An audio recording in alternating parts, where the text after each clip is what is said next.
আসসালামু আলাইকুম দেশবাসী। আশা করি সকলেই ভালো আছেন। আলহামদুলিল্লাহ আমিও অনেক ভালো আছি।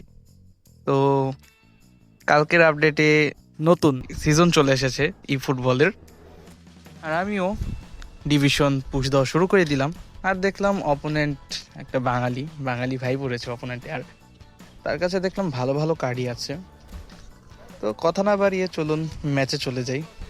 তো ম্যাচ শুরু হয়ে গেল, আর আমি দেখলাম মানে হালকা হালকা একটুখানি ল্যাগ দিচ্ছিল। তো আমি আমার নেটটাও চেক করলাম, দেখলাম নেটটাও ভালোই আছে, কিন্তু ল্যাগ কেন দিচ্ছিল? এখন হতে পারে এটা সার্ভারের সমস্যা, কারণ আমরা দেখেছি বেশিরভাগ আপডেটের পর একটু সার্ভারের সমস্যা করে এই ফুটবলে। তো ম্যাচ শুরু হওয়ার কিছুক্ষণ পরেই দেখলাম অপোনেন্টের পায়ে বল চলে গেল, আর অপোনেন্ট এখানে ভালোই পাস দিয়ে ডিয়াগো কোস্টা আর মেসিকে বের করে ফেললো। আর সে মেসি দিয়ে গোল করতে পারতো, কিন্তু এখানে মেসি থেকে ডিয়াগো কোস্টা দিয়ে গোল করে ফেললো, ডিয়াগো কোস্টাকে পাস দিয়ে। আর ভালোই ছিল গোলটা, ভালো আইকিউ খাটিয়ে গোলটা দিল।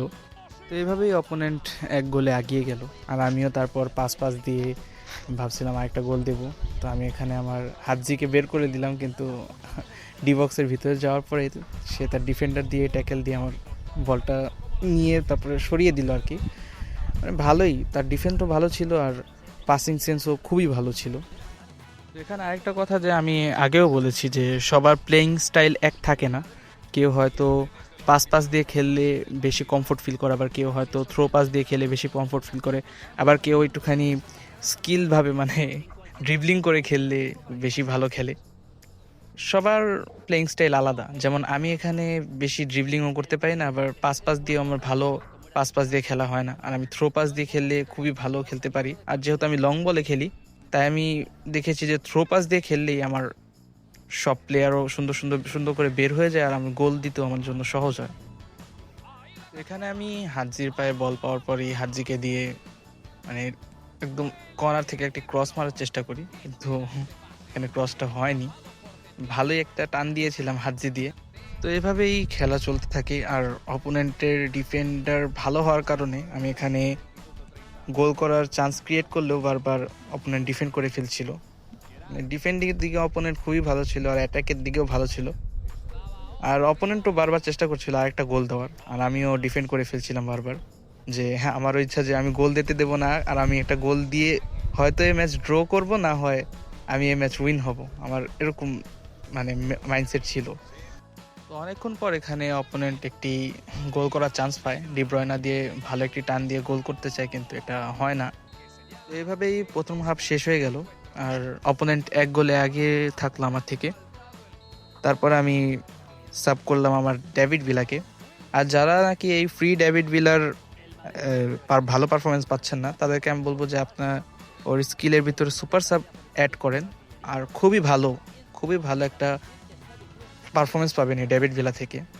আমিও প্রথম পেতাম না, যখন সুপার সাব আমি অ্যাড করেছিলাম স্কিলটা, তারপর থেকে দেখেছি যে ওর পারফরমেন্সটা খুবই টপ নোচ দিচ্ছে। যে সেকেন্ড হাফের শুরুতে আমি ওকে নামিয়ে দিই, আর ভালো পারফরমেন্স দেয় আমাকে। তো অনেকক্ষণ পর আমি এখানে একটি চান্স পেলাম, আমি ভিতিনিয়াকে আগিয়ে ডি বক্সের ভিতর থেকে একটি বুস্টার শট মারলাম, কিন্তু অপোনেন্ট এই গোলটা আটকিয়ে ফেললো।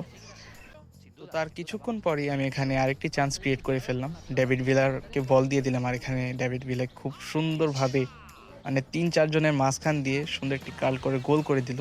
একটা অবিশ্বাস্য গোল ছিল, যে ওই কোনা থেকে বল টেনে ডি বক্সে ঢুকে 3-4 জনের মাঝখান দিয়ে কার্ল করা। ভালো একটি মানে এই পারফরমেন্সটা আমি ডেভিড ভিলার কাছে এই পারফরমেন্স আগে পাইনি। প্রথম আমি এরকম একটা পারফরমেন্স পেলাম সুপার সাব দেওয়ার পরে। ডেভিড ভিলা দিয়ে এরকম একটি চমৎকার গোল দেওয়ার পরে আমার ভিতরে কনফিডেন্সটা বেড়ে গেল, যে ভাবলাম যে আমি আরেকটা গোল দিতে পারবো। আর ওরকম একটি চান্স খুঁজছিলাম যে আরেকটা গোল দেওয়ার, আর আমি বারবার চেষ্টা করছিলাম এরকম একটি গোল দেওয়ার জন্য, আর অপোনেন্টও বারবার ডিফেন্ড করে ফেলছিল।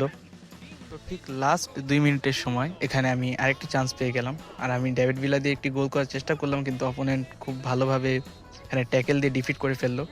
আর ম্যাচটাও এখানেই শেষ হলো, মানে 1-1 গোলে ড্র হয়ে গেল, যেটা আমি চেয়েছিলাম আর কি, যে হয়তো জিতবো না হয় ড্র করে ফেলবো।